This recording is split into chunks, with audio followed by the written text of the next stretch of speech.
3 weeks of deafness changed my life forever. Not because I lost my hearing, but because I got it back. When you can't hear, people think they can say anything. My daughter thought so too, and what I heard when I came home from the hospital made me wish I could still be deaf. But it also gave me the perfect opportunity for revenge. Before we continue, please subscribe to the channel and let us know where you are listening in the comments. The heart monitor's steady beep hit me like a symphony. After 3 weeks of absolute silence, that simple electronic pulse sounded more beautiful than any music Margaret and I had ever danced to. I pressed my palm against my chest, feeling my own heartbeat synchronize with the machine's rhythm. "Mr. Brooks," Dr. Chen's voice came through crystal clear, not muffled, not distant, perfect. "Can you hear me now?" I nodded, afraid that speaking might break this miracle. The hearing test headphones still pressed against my ears, and every tone, every whisper, every breath registered with stunning clarity. My hands trembled as I pulled them off.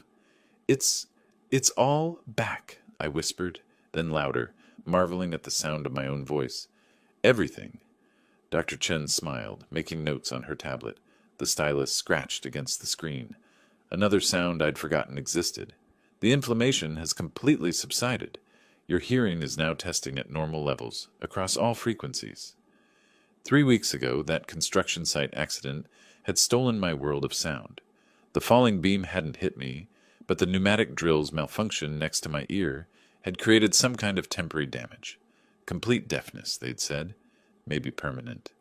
But here I was, listening to the hospital's symphony. Elevator dings, footsteps in the corridor, distant conversations, the whoosh of automatic doors. Jessie would be so surprised. She'd been taking such good care of me, moving into the house to help while I recovered. My heart warmed thinking about her reaction. "I need to call my daughter," I said, reaching for my phone. "Actually, let's complete the discharge process first," Dr. Chen said. "We want to make sure everything's properly documented." I signed papers with shaking hands, barely reading the words. The pen scratched against paper. Another forgotten sound. The nurse, Patricia, explained my follow-up appointments, but I was only half listening. I kept thinking about Jessie's face when I walked through the front door and called out her name. "Take it easy for the first few days," Patricia was saying. "Your brain needs time to readjust to processing all these sounds again." I thanked them both and walked toward the elevator, my footsteps echoing in the hallway. Each sound felt like a gift being unwrapped. The elevator doors opened with a soft chime, and I stepped inside, pressing the button for the parking garage. Even that tiny click seemed profound. My Honda Civic waited in the same spot where Jessie had dropped me off 3 weeks ago. I'd been so scared then, facing the possibility of permanent deafness. Now, starting the engine, I nearly laughed at the familiar rumble. The radio came on automatically, some classic rock station Margaret used to love. "Everything happens for a reason," I said aloud, repeating something Margaret used to tell me during hard times. My voice sounded strange in the car's enclosed space, but wonderfully clear. The 15-minute drive home passed in a blur of rediscovered sounds. Traffic hummed around me, other engines revving, brakes squeaking, horns honking in the distance. I'd forgotten how noisy the world was, how alive. My neighborhood looked the same as always, neat suburban houses with their carefully maintained lawns and driveways. Mrs. Peterson was gardening next door, her rake scraping against the concrete. 2 houses down, children played in their backyard, their laughter carrying on the March breeze. A dog barked somewhere, and another answered from across the street. I pulled into my driveway and sat for a moment, looking at the 2-story colonial house Margaret and I had bought 30 years ago. Jessie's car was parked beside the walkway. She must be inside, probably preparing dinner or watching her afternoon shows. My hand hesitated on the door handle. Should I call out as soon as I entered, or should I surprise her? Maybe find her in the kitchen and just start talking normally. Watch her face transform with joy and amazement. I decided on the surprise. Walking up the front steps, I heard voices from inside. Jessie and Chris talking in what sounded like the kitchen. Perfect. I could surprise them both.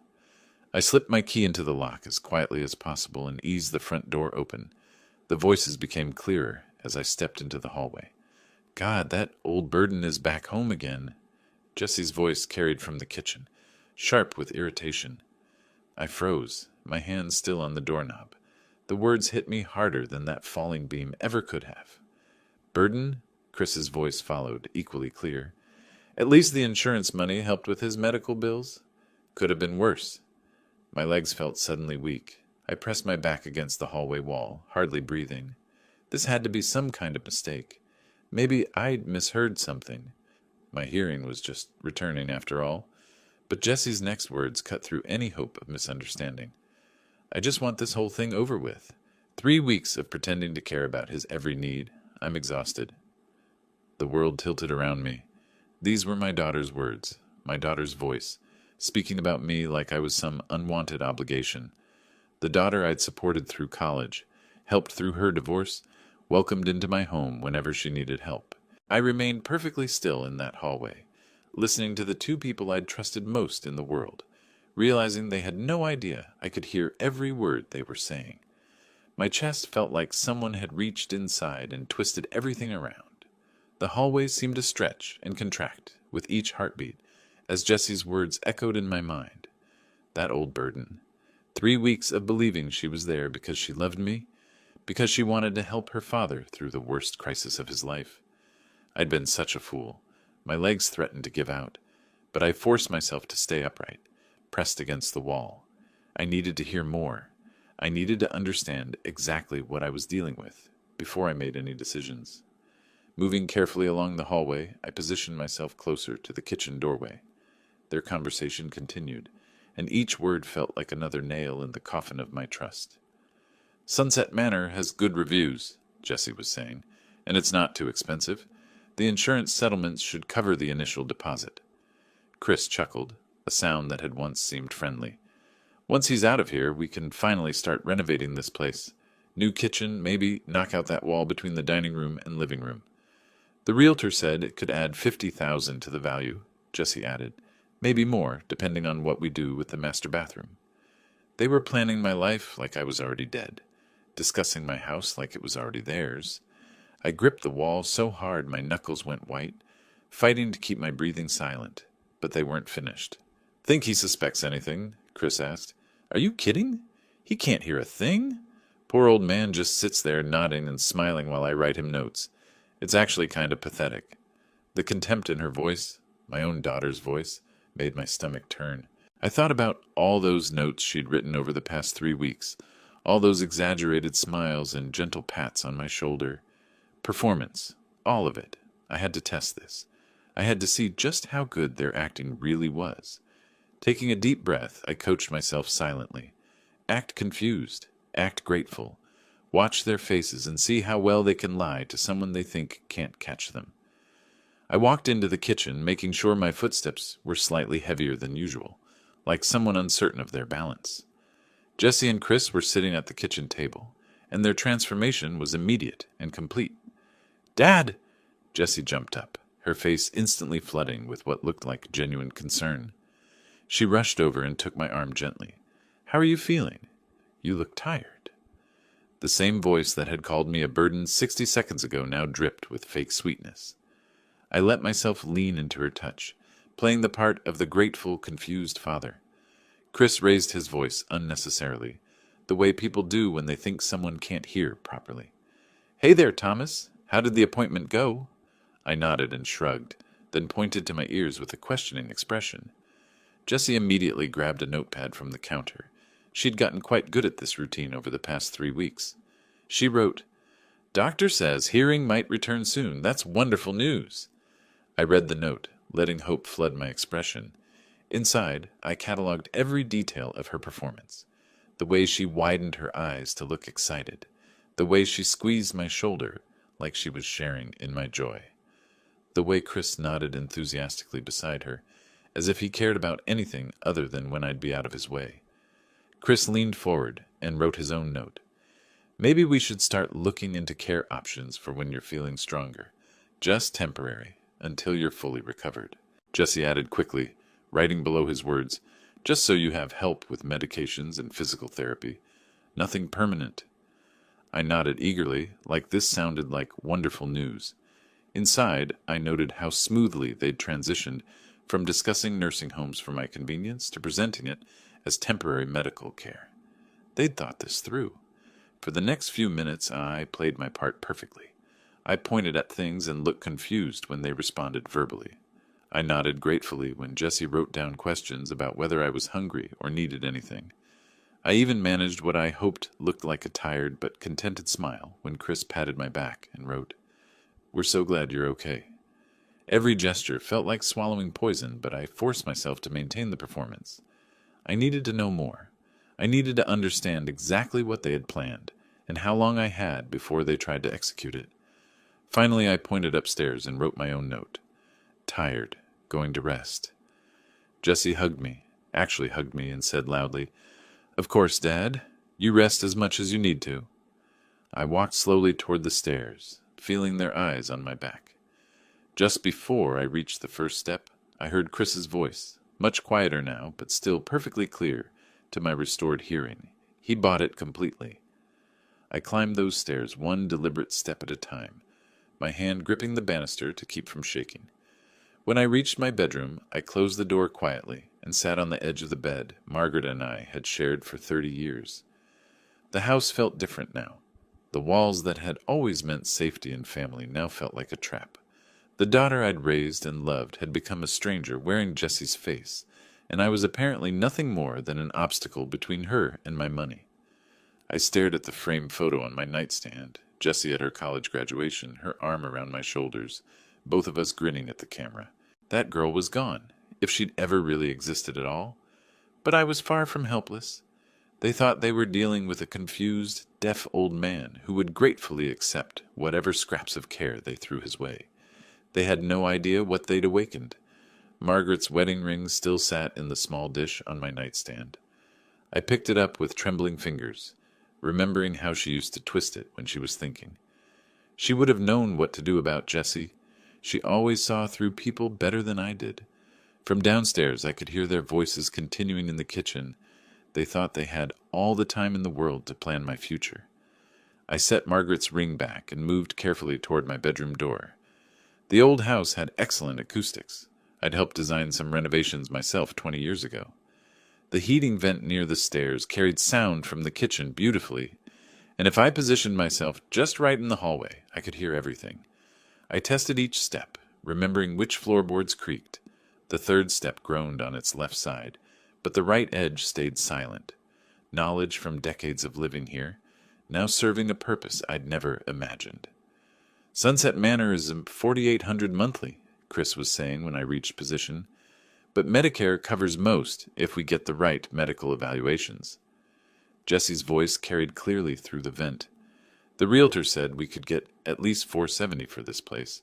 After the mortgage payoff, that leaves us $320 for the down payment on that house in Whitefish." My house? The home Margaret and I had built our life in, where we'd raised our children, where she'd taken her last breath. They were discussing it like a commodity. "What's the timeline?" Chris asked. 2 months, maybe less. We need to establish a pattern of incompetence first. Document incidents, memory issues. Dr. Henderson owes me a favor from when I helped him buy that Camaro. He could write up whatever evaluation we need. I gripped the banister so hard my knuckles went white. They weren't just planning to abandon me. They were planning to fabricate evidence of mental decline. My own daughter was plotting to destroy my reputation and independence. Footsteps moved across the kitchen floor, and Jessie's voice grew closer. I should check on him, make sure he's not getting suspicious. I moved quickly but silently back to my bedroom, positioning myself as if I'd been napping. I'd learned to control my breathing during those long nights watching over Margaret. Jessie's footsteps climbed the stairs. Avoiding that creaky third step, I noticed. "Dad?" She spoke loudly. "I brought you some tea." I opened my eyes slowly, blinking as if disoriented. Jessie stood in my doorway holding a steaming mug, her face arranged in loving concern that made my stomach turn. She set the mug on my nightstand, right next to Margaret's ring dish. The symbolism wasn't lost on me, my wife's memory displaced by my daughter's deception. "You looked tired earlier," Jessie said, speaking slowly. "Are you feeling okay?" I nodded and reached for the notepad. I wrote, "Thank you. You're so good to me." The words tasted like poison, but Jessie's smile brightened. She patted my shoulder with what might have looked like affection to anyone who couldn't see the calculation in her eyes. Rest as much as you need, Dad. Chris and I are taking care of everything. After she left, I lay still, listening to her footsteps retreat. Then I heard her voice again, reporting back to Chris. He's completely clueless, just like we planned. Drinking his tea like a good little patient, Chris chuckled. Perfect. Maybe we should accelerate the timeline. Why wait 2 months? Henderson could do the evaluation next week. We say Dad's been having episodes, wandering confused, forgetting to eat, leaving the stove on, standard dementia stuff. Jesse paused, and I found myself holding my breath. That could work, if we document a few more incidents over the next couple weeks. Exactly. By month's end, we could have him placed and be looking at house listings. I stared at the ceiling, mind racing. They weren't just betraying me. They were planning to erase me, strip away my independence, my dignity, my home, everything that made life worth living. But they'd made one crucial mistake. They thought they were dealing with a helpless, deaf old man who would accept whatever fate they chose. They had no idea that every word they spoke was building my case against them. I reached for my wallet and pulled out a business card I'd kept there for 3 years. Robert Henley, attorney at law. He'd handled Margaret's estate and had been encouraging me to update my own will. Tomorrow, I would call Bob. Tonight, I would listen to every word they said. They wanted to play games with an old man's life. I was about to show them exactly how dangerous that could be. The business card felt substantial between my fingers as I walked to my study, the room where I'd managed our family finances for 30 years. Robert Henley's number was printed in conservative blue ink, matching the folder where I kept important documents.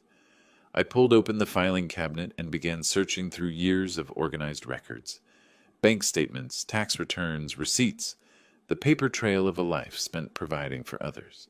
What I found made my chest tight with pain. Jesse's wedding receipt, $35,000. I remembered cashing out part of my 401k, working overtime for months to rebuild what I'd lost. Make it perfect, Dad, she'd said. Mom would have wanted everything beautiful. Student loan statements, $28,000 in payments I'd made after her graduation. Jesse crying in my kitchen, 20 years old and terrified. Dad, I can't finish school. The debt is too much. I'd written those checks without hesitation. Apartment down payment, $15,000. Another chunk of my retirement, another sacrifice made gladly because she was my daughter and needed help. But here was something else. Margaret's medical bills from those final months. $67,000 in treatments insurance hadn't covered. Bills I'd paid alone while Jessie found excuses to stay away.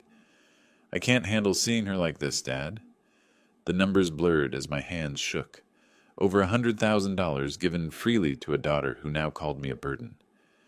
I pulled out a photo from Jessie's college graduation. She stood between Margaret and me, arms around both our shoulders, smile radiant with possibility.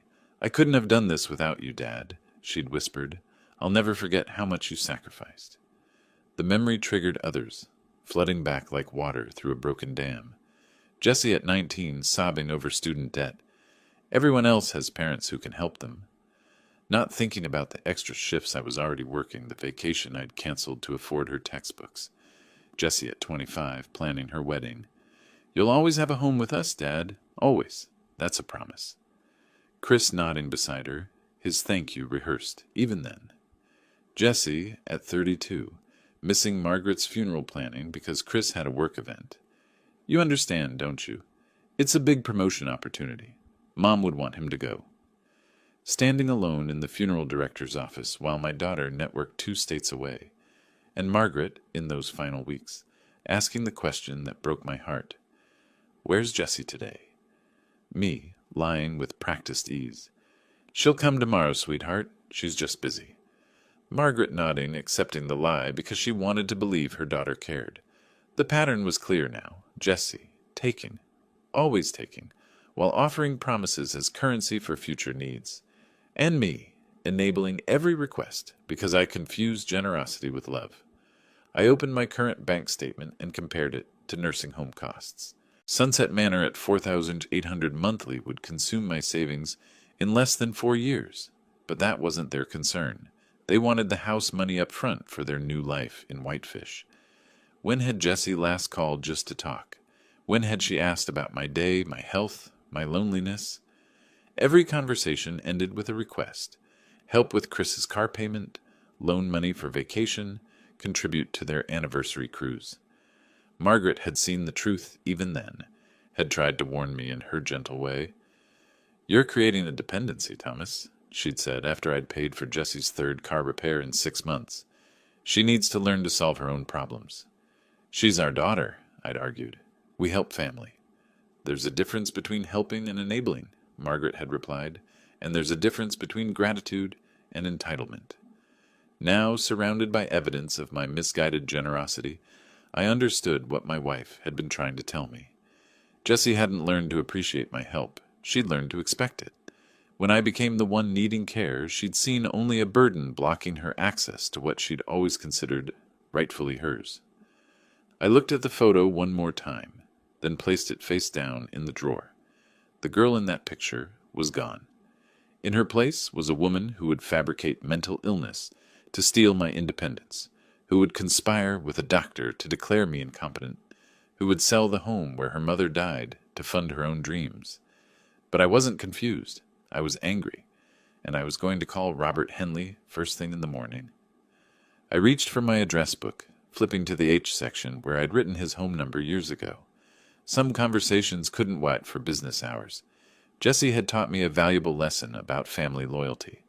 Now I was going to teach her one about consequences. I woke the next morning with Robert Henley's business card still clutched in my hand. The numbers on my alarm clock read 7:30 a.m., and I could already hear Jessie moving around in the kitchen below, preparing what she probably considered her daily performance of caring daughter. From my bedroom window, I watched Chris loading something into their car. Their voices drifted up through the morning air, something about shopping and errands. Perfect. I needed them gone for what I had planned. I made my way downstairs, moving with the careful, uncertain steps of someone still adjusting to hearing loss. Jessie looked up from the stove where she was scrambling eggs, her smile bright and artificial. "Good morning, Dad," she called out loudly. "I made your favorite breakfast." I nodded gratefully and pointed to my ears with a questioning expression. She grabbed her ever-present notepad and wrote, "Chris and I are going shopping this morning. Will you be okay alone for a few hours?" I wrote back, "Yes. Thank you for taking such good care of me." The lie tasted bitter, but Jessie's pleased expression told me she bought it completely. She kissed my forehead, a gesture that once would have warmed my heart and now made my skin crawl. "We'll be back around 3, she said, speaking slowly and clearly. "There's soup in the refrigerator if you get hungry." After they left at 10:45, I waited exactly 15 minutes before reaching for the phone. Some habits from my engineering days died hard. Always double-check your measurements, always verify your timeline, always have a backup plan. Robert Henley answered on the second ring. "Henley Law Office." "Robert, it's Thomas Brooks. I need to change my will immediately." There was a pause. "Thomas, I thought you were having hearing difficulties." "It's complicated. Can you see me today? It's urgent." "Well, I suppose I could fit you in around 11:30.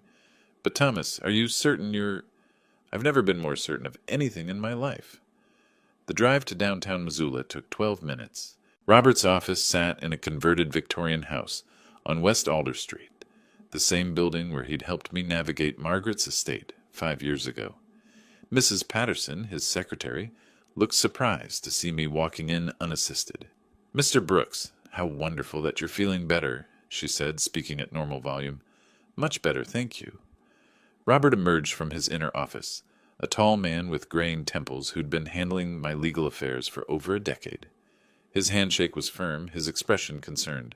"Thomas, I have to ask, are you experiencing any cognitive difficulties? Any confusion or memory issues?" I looked him directly in the eyes. "Robert, I need you to change my will so that everything goes to Michael. Everything. The house, the savings, the investments, all of it. And Jessie? Jessie gets $1,000, for reasons she will understand." Robert's eyebrows rose slightly, but he'd been a lawyer long enough to know when not to probe. "This is quite a dramatic change from your current will. Are you absolutely certain?" "Draw up the papers. I'll sign them today." For the next hour, we worked through the details. The house valued at $450,000, my savings account with $180,000, my investment portfolio worth another $120,000, a total estate of approximately $750,000. All of it now destined for Michael in Seattle instead of the daughter who'd called me a burden. "I'll need witnesses for the signing," Robert said, reviewing the final draft. "Use your staff. And Robert, I want a copy to take home with me today." That's unusual, but certainly doable. By 1:15 p.m., the new will was signed, witnessed, and filed. I walked out of Robert's office with a sealed envelope containing a copy, feeling lighter than I had in weeks, not because of what I'd taken away from Jessie, but because of what I'd taken back, control over my own life. At home, I placed the envelope prominently on the kitchen counter, right where Jessie would see it when she returned from shopping. Then I positioned myself in the living room with the newspaper, settling into my recliner where I could hear everything that happened in the kitchen. At 2:45 p.m., I heard their car doors slam in the driveway. Jessie's voice carried through the front door. "Hope he didn't try to cook anything while we were gone." The front door opened, followed by the rustle of shopping bags and footsteps heading toward the kitchen. Then silence. Then a sharp intake of breath that could have cut glass. The envelope crackled as Jessie tore it open. I could hear every sound from my position in the living room. The rip of paper, the rustle of documents, then absolute stillness that seemed to stretch forever. "Chris!" Her voice was barely a whisper. "Chris, get in here. Now!" Footsteps pounded across the kitchen floor. "What's wrong? You look like you've seen a... Look at this!" Papers rustled frantically. "That old bastard changed his will." I held my breath, straining to catch every word while maintaining my sleeping pose behind the newspaper. "What do you mean, changed it?" Chris's voice was sharp with alarm. Jessie read aloud, her voice shaking with rage. "To Michael Brooks, my son, I leave my entire estate, including but not limited to my residence at 847 Maple Drive, all bank accounts, investment portfolios, and personal property." "That can't be legal. When did he do this?" "It's dated today." "Today, Chris?" "While we were out buying groceries like good little caretakers, he was downtown signing away our future." A chair scraped against the floor, followed by the sound of someone pacing. "How much are we talking about?" "The house alone is worth $450, plus his savings, his investments." Jessie's voice cracked. "We just lost over $700,000 to my brother who hasn't visited in 2 years. There has to be a way to challenge this. Mental incompetence, undue influence, something." Jessie's laugh was bitter and sharp. "Oh, there's more. Listen to this gem. To Jessica Brooks Miller, my daughter, I leave the sum of $1,000, for reasons she will understand." The kitchen fell silent except for the sound of heavy breathing. "For reasons she will understand," Chris repeated slowly. "What the hell does that mean?" "It means he knows." Jessie's voice had gone cold, calculating. "Somehow that senile old man figured out what we were planning." "That's impossible. He can't hear a damn thing. We've been talking right in front of him for weeks. Then explain this." Papers slammed down on the counter. "Explain how a confused, deaf old man managed to get himself to a lawyer's office and rewrite his entire will without us knowing." I forced myself to breathe, slowly, evenly, maintaining the rhythm of someone peacefully napping. Every instinct screamed at me to smile, to laugh, to reveal the beautiful trap I'd set. But the game was far from over. Okay, Chris said, his voice taking on a forced calm. "Let's think about this logically. Maybe he's not as out of it as we thought. Maybe he's been testing us." "Testing us?" Jessie's voice rose dangerously. "Testing us by pretending to be deaf while we planned his future? That manipulative son of a—" "Keep your voice down. He's right in the next room." "I don't care if he hears me. If he's been playing games, then the games are over." Footsteps moved toward the living room. I closed my eyes completely and let the newspaper droop slightly in my hands. The picture of an elderly man dozing in his chair. "Dad?" Jessie's voice was sickeningly sweet again, but I could hear the strain underneath. "Dad, are you awake?" I stirred slowly, blinking in confusion as I looked up at her. Her face was flushed, her hands clenched into fists at her sides. "Oh, Jessie, did you have a good shopping trip?" She stared at me for a long moment, searching my face for any sign of deception. "Dad, did you go anywhere today? While we were out, I tilted my head, looking genuinely puzzled. Go somewhere? No, I stayed right here. Why would I go anywhere? You didn't visit anyone? Make any phone calls? Phone calls? I touched my ears with a sad smile. Sweetheart, I can't hear well enough for phone calls right now. You know that. Jessie's jaw tightened, but she forced her expression back into caring concern. Of course, I forgot. I'm sorry, Dad. She turned and walked back to the kitchen, and I heard her urgent whisper to Chris. Either he's the best actor in the world, or we're missing something. What do you want to do? Call Dr. Henderson. Tell him we need those papers tomorrow, not next week. If Dad's playing games, we'll show him exactly how this game ends. And if he really is confused? If this will thing is just some kind of coincidence? Jessie's laugh was cold as winter wind. Then he won't remember signing it anyway, will he? Either way, by Friday he'll be declared incompetent, and will contest this will as the product of a diseased mind. I sat in my chair, newspaper trembling slightly in my hands, and felt a smile pull at the corners of my mouth. The sound of Jessie stabbing numbers into the kitchen phone carried clearly to my position in the living room.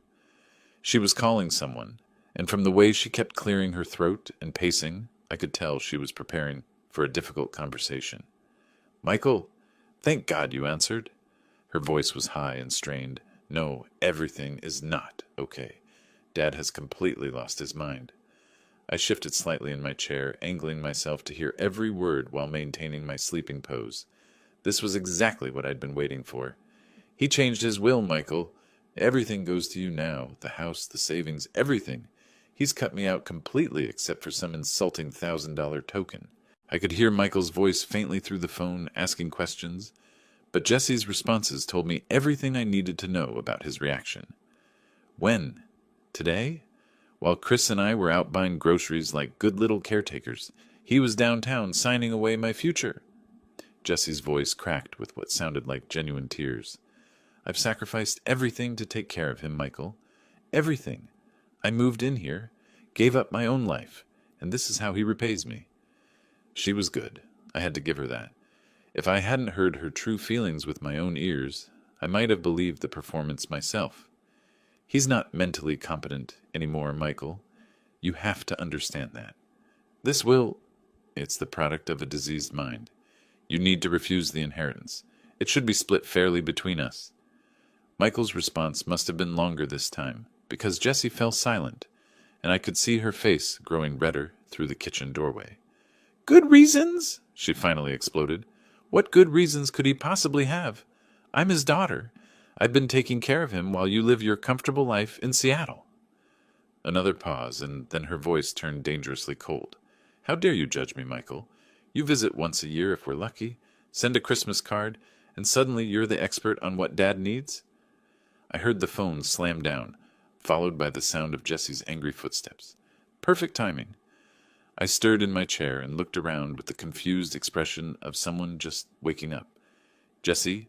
Was someone on the phone? I thought I heard voices. She whirled around, her face still flushed with rage, but immediately tried to rearrange her features into something resembling concern. Oh, Dad. Yes, I was just talking to Michael. I blinked at her, touching my ears with a puzzled expression. Michael? My son Michael? Is everything all right? You look upset. Dad, we need to talk about your will. About the changes you made today. I stared at her blankly. My will? I don't understand. What changes? I could see the frustration building behind her eyes as she realized she'd have to explain everything to someone she believed couldn't hear properly, and was becoming increasingly confused. Never mind, Dad. It's complicated. Why don't you just rest? If you're sure everything's all right, I said, standing slowly, I think I'll go lie down. All this excitement has me feeling tired. I made my way upstairs, moving with the careful steps of an elderly man, but once I reached my bedroom and closed the door, I moved with purpose. My cell phone was in the nightstand drawer, a phone Jessie didn't even know I had. I dialed Michael's number from memory. Hello? His voice was cautious. Michael, it's Dad. There was a long pause. Dad? Jessie said you were having hearing problems. How are you calling me? Son, I need you to sit down. What I'm about to tell you will shock you, but I need you to keep this conversation between us. Can you promise me that? Of course, Dad. What's going on? I took a deep breath. Michael, I can hear every word you're saying perfectly. My hearing came back 3 days ago, completely restored. But I haven't told Jesse because... I paused, knowing this next part would be hard for him to hear, because I discovered what she really thinks of me. What do you mean? She called me that old burden, Michael. I heard her and Chris planning to put me in a nursing home so they could sell this house and buy property in Whitefish with my money. Michael's sharp intake of breath was audible even through the phone. Dad, are you absolutely certain about this? Son, I heard every word. They've been planning this for weeks, maybe months. They even have a doctor friend who's going to forge medical evaluations to have me declared incompetent. The silence stretched so long I thought we'd been disconnected. Michael, are you there? I'm here, Dad. I'm just processing this. That phone call Jessie just made, she was trying to get me to refuse the inheritance, wasn't she? That's exactly what she was doing. She wants you to think I'm losing my mind so you'll voluntarily give up what I chose to leave you. Dad, I'm so sorry. I should have known something was wrong. I should have visited more often. You have your own family, son. I understood that. But now I need your help. From downstairs I could hear Jessie's voice again, talking urgently with Chris. They were planning something, and from the tone it wasn't good. Michael, they're moving faster than I expected. I think they're going to try something tomorrow. Michael, I can hear every word you're saying perfectly, I said into the phone, my voice steady despite the magnitude of what I was about to reveal. 3 days ago, my hearing came back completely, but I've been pretending to be deaf because of what I discovered about your sister. Dad, if you can hear, why didn't you tell Jessie? Why keep pretending? Because the first thing I heard when I came home from the hospital was Jessie calling me that old burden while discussing plans to put me in Sunset Manor. She calculated exactly how much my house would be worth after they sold it, $470,000 after the mortgage payoff. They want to use my money to buy a place in Whitefish. Michael's voice was tight with disbelief. She actually said that? Called you a burden? Those were her exact words. But that's not the worst part, son. They have a doctor friend named Henderson who's going to create forged medical evaluations declaring me mentally incompetent. They plan to have me declared unfit and then contest any legal decisions I'd made. Jesus, Dad, that's elder abuse. That's fraud. Now you understand why I changed the will. I had to protect myself before they could execute their plan. But Michael, there's more. Tonight I heard them say Dr. Henderson confirmed Friday morning. They're accelerating their timeline. I could hear Michael breathing heavily, processing the full scope of his sister's betrayal. Dad, I feel sick. All those years you supported her, paid for her wedding, helped with her student loans, everything. And this is how she repays you. Your mother always saw through Jessie's act. I should have listened to Margaret more carefully. What do you need me to do? Should I come there? I can take Friday off work. Not yet, son. When Jessie calls you back, and she will, I want you to play along. Tell her you're concerned about my mental state. Maybe suggest you're thinking of coming to visit this weekend. You want me to lie to her? I want you to give her enough rope to hang herself with. She's going to call you again, probably tonight. She's desperate now, and desperate people make mistakes. From downstairs came the sound of urgent voices. I pressed the phone closer to my ear. Hold on, Michael. They're planning something. Jessie's voice carried clearly up through the heating vent. Dr. Henderson confirmed Friday morning at 10. He'll do the evaluation here at the house. Chris responded, What if the old man refuses to cooperate? He won't have a choice. Henderson will say he's displaying signs of dementia, confusion, memory loss, inability to make rational decisions. With the will change as evidence of mental instability, we'll have grounds for a competency hearing. And Michael? Michael's having doubts about Dad's mental state. I planted the seeds tonight. If I call him back tomorrow with more concerns, he might even support having Dad evaluated. I returned to the phone, my voice grim. Michael, did you hear any of that? Enough. Dad, they're planning to have you declared incompetent on Friday morning. We can't let that happen. No, we can't. But I have an idea. When Jessie calls you tomorrow, I want you to sound worried about me. Tell her you think an evaluation might be a good idea. Dad, I don't like lying to family. Son, She stopped being family the moment she decided to steal my independence and sell my home. She's counting on your decency to help her commit fraud." Michael was quiet for a moment. "You're right. What else do you need me to do?" "Keep playing the concerned brother until I give you the signal. And, Michael, document everything she tells you. Every lie, every manipulation. We might need it later." "What are you planning, Dad?" I looked around my bedroom. Margaret's jewelry box on the dresser, our wedding photo on the nightstand, the life we'd built together in this house that Jessie wanted to sell. "I'm planning to remind your sister exactly who she's been underestimating. She thinks she's dealing with a confused, helpless old man. Tomorrow, she's going to discover just how wrong she's been. Be careful, Dad. If she's desperate enough to commit fraud, there's no telling what else she might do. Don't worry about me, son. I survived 30 years as a construction engineer and 5 years of grief. I can handle one greedy daughter and her worthless husband." After we hung up, I sat in the darkness of my bedroom, listening to Jessie and Chris planning their final assault on my freedom. They had no idea their victim had been listening to every word, documenting every lie, and preparing his own surprise. Through the kitchen window blinds, I watched Jessie and Chris load shopping bags into their 2018 Ford Escape. Jessie was gesturing frantically at something on her phone while Chris checked his watch for the third time in 2 minutes. "We'll be back by 2 p.m., I heard Chris call toward the house, though they thought I couldn't hear him. "Don't forget, Dr. Henderson comes tomorrow at 10 sharp.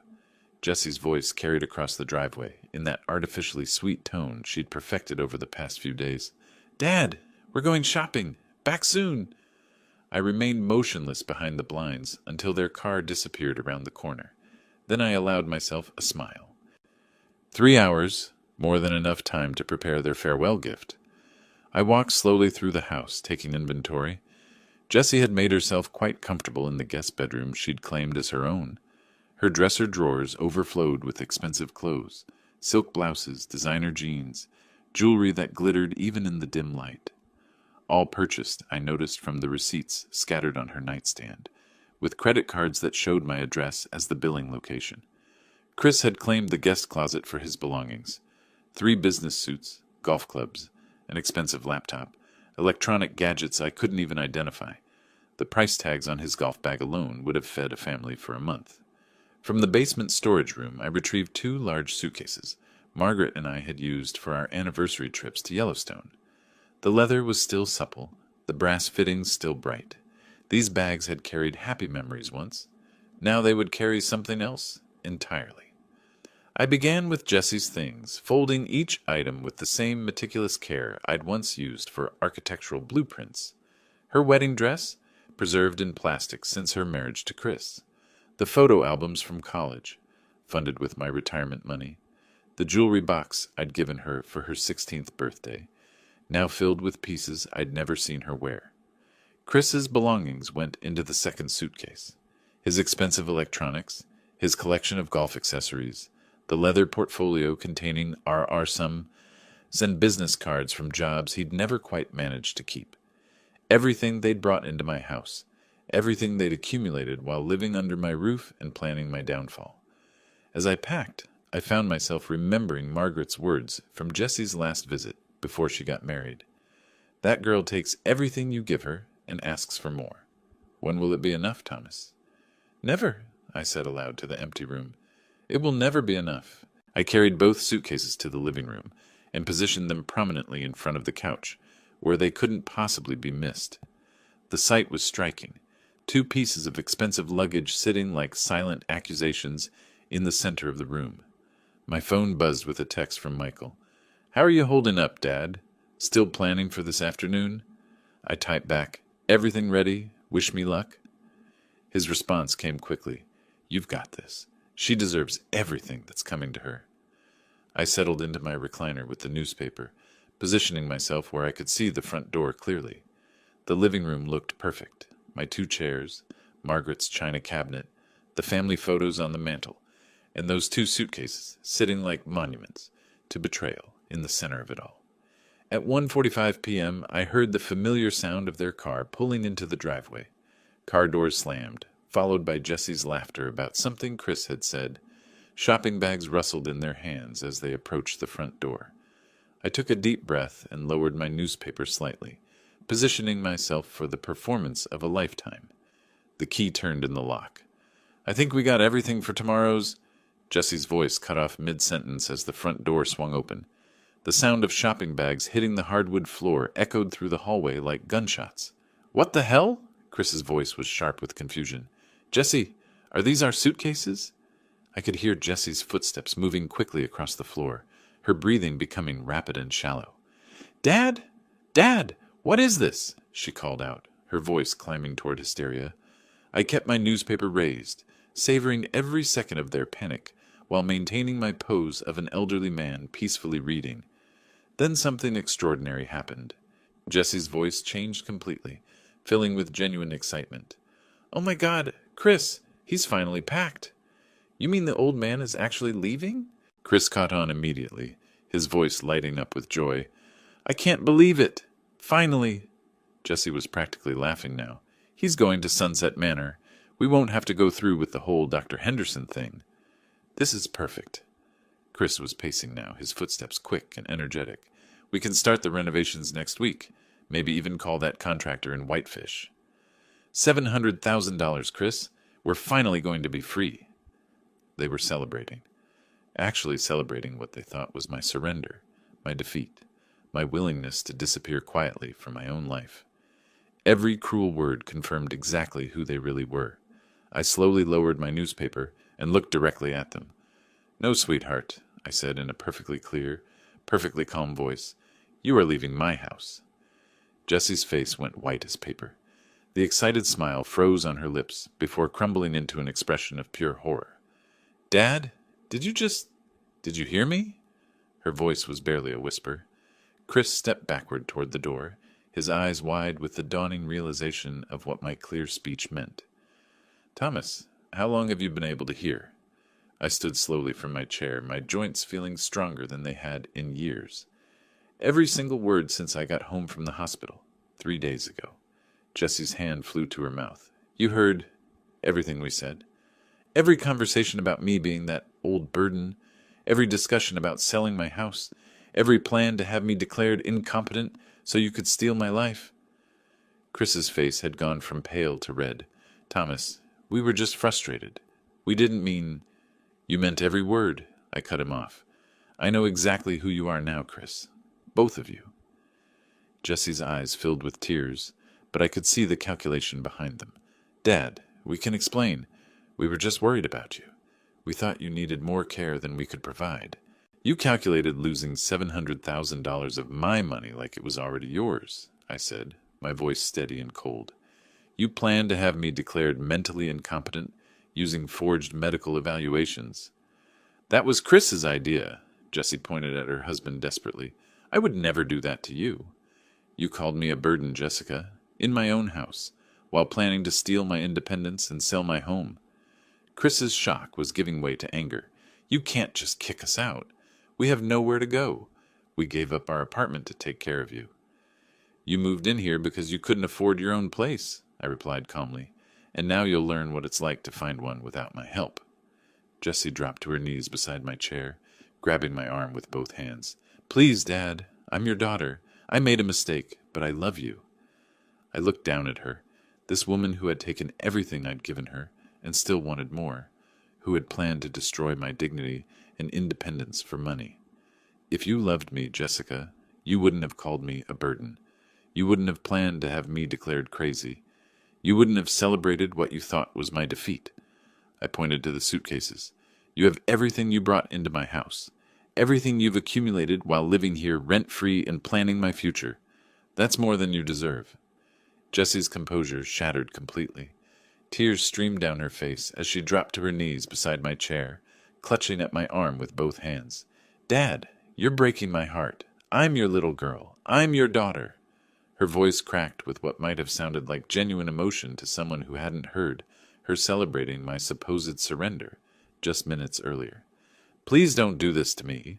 Mom would be devastated to see you treating your own daughter this way." That was too much. I looked down at her with eyes as cold as winter frost. "Your mother warned me about your selfishness before she died, Jessica. She said, 'Watch out for Jessie. She only comes around when she needs something. Jessie's tear-streaked face went pale. She never said that. You're making it up. She said it after you asked me for $5,000 to pay for your anniversary cruise while she was in hospice care. That's not... I never... Jessie's voice faltered as the memory hit her. Chris stepped forward, trying a different approach. Thomas, look, we all made mistakes here. But we're family. We can work this out. Jessie seized on his words, her tears switching off like a faucet. Yes, Dad, we can fix this. I'll take better care of you. We'll cancel everything with Dr. Henderson. We'll be completely different. You showed me exactly who you really are, I replied steadily, and I believe you. But people change. Jessie's voice climbed toward hysteria. Give us another chance, please. Chris's attempt at reasonableness was cracking. His face reddened as his voice rose. You can't just throw us out like garbage. We have legal rights here. Actually, Chris, you have 0 legal rights to my house. You're not tenants. You're not family members with any claim. You're house guests who have worn out their welcome. We'll contest the will. Chris jabbed his finger at me. We'll prove you're mentally incompetent. No sane person would disinherit their own daughter. I smiled calmly. Good luck with that. My lawyer has recordings of all our conversations about your plans. The blood drained from Chris's face. What recordings? You can't record private conversations without consent. Of course, there were no recordings, but the psychological effect was immediate and devastating. Jessie's eyes went wide with terror. Dad, please. We were just stressed. We didn't mean any of it. We were scared and said stupid things. You meant every word. You calculated my net worth down to the last dollar. You planned my future like I was already dead. Chris's desperation was making him aggressive. Where the hell are we supposed to go? We don't have any money. We gave up our apartment to take care of you. You moved in because you couldn't afford rent, I corrected, and that's not my problem anymore. Jessie tried one final emotional manipulation, her voice taking on the wheedling tone she'd used as a child when she wanted something. Dad, I gave up my whole life to take care of you. I sacrificed everything. I loved Mom just as much as you did. You missed your mother's funeral planning because Chris had a work party in Denver. You told me it was a big opportunity that Mom would have wanted him to attend. Jessie's mouth opened and closed soundlessly. You visited her twice during her final month in hospice. Twice. I was there every day watching her ask where her daughter was. I couldn't handle seeing her like that, Jessie whispered. But you could handle planning to put me in a nursing home so you could sell the house where she died. Something in Jessie's face hardened. The mask of the loving, caring daughter finally fell away completely. Fine, she said, standing up and brushing off her knees. We'll leave. But you'll regret this, Dad. You'll be all alone, and when you need help, we won't be there. I'd been alone for 3 years, I replied calmly. At least now I won't have to pretend I'm not. Chris grabbed one of the suitcases with more force than necessary. This is insane. You're throwing away your own family. No, I said, watching them both struggle with their belongings. You threw away your family when you decided I was nothing more than an obstacle to your inheritance. Jessie picked up the second suitcase, her face twisted with resentment. You'll see, Dad. You'll see what it's like to be really alone.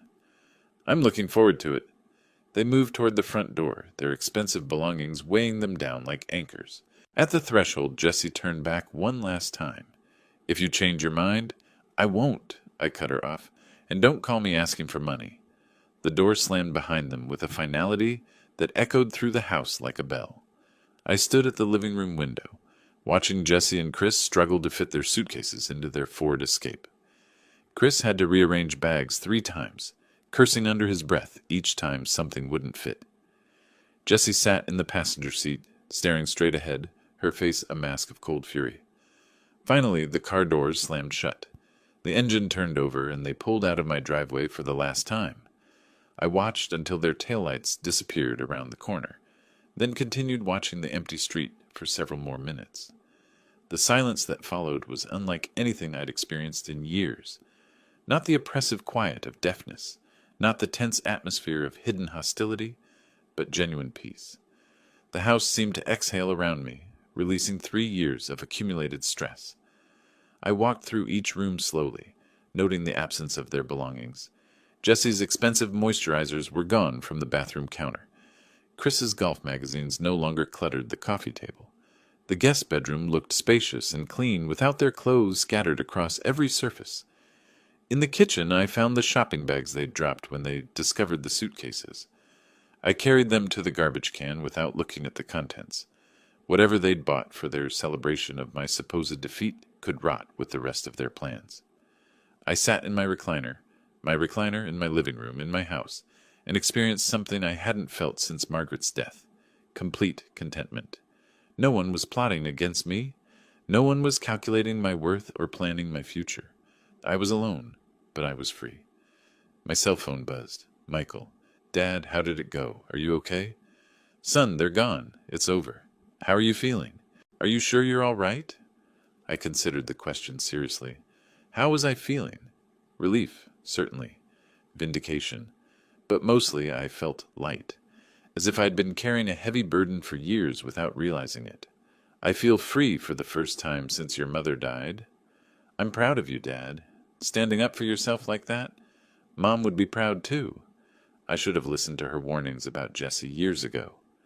Maybe, but you gave Jessie every chance to be the daughter you deserved. That's not a failure, Dad. That's love. We talked for 20 more minutes. Michael promised to visit soon, maybe bring the kids for a weekend. They should know their grandfather, he said. The real one. After we hung up, I made myself dinner, a simple meal of scrambled eggs and toast, and ate it at the kitchen table while watching the sun set through the window. No one complained about the food. No one made sarcastic comments about my cooking. No one calculated how much my meal cost or speculated about when I'd be too old to cook for myself. I thought about Margaret's voice, how she used to say, "You deserve better than that treatment, Thomas." She'd been talking about Jessie even then, though I'd been too blind to see it. After dinner, I walked through the house one more time, this time really seeing it. The family photos on the mantel told a story now. Pictures of Michael and his children, of Margaret and me on our anniversaries, of holidays when Jessie was still young enough to genuinely love her family, rather than just their money. I removed the photos that included Jessie and stored them in a drawer. Not out of cruelty, but because I wanted to remember the good times, without the bitter knowledge of how they'd ended. The mantel looked cleaner somehow, more honest. In my study, I pulled out a legal pad and began making a list. Call the bank about removing Jessie as emergency contact. Update my medical directives. Schedule lunch with old friends I'd neglected during Jessie's residency. Plan a trip to Seattle to visit Michael and the grandchildren. For the first time in years, I was planning a future instead of just enduring the present. As I prepared for bed, I thought about something Margaret used to tell me during our early years together. Some people see kindness as weakness, Thomas, but they're wrong. Kindness is strength, and when you finally stop giving it to people who don't deserve it, that's wisdom. I'd finally learned the difference. In the quiet of my bedroom, I could hear my own breathing, steady and calm. No voices plotting in the kitchen below, no footsteps pacing with barely contained greed, just the sound of a man at peace in his own home. Tomorrow, I would wake up in a house where I was wanted, where I belonged, where every decision was mine to make. I smiled in the darkness and slept better than I had in years. And me, enabling every request because I confused generosity with love. I opened my current bank statement and compared it to the nursing home costs they'd discussed. Sunset Manor at $4,800 monthly would consume my savings in less than 4 years. But that wasn't their concern.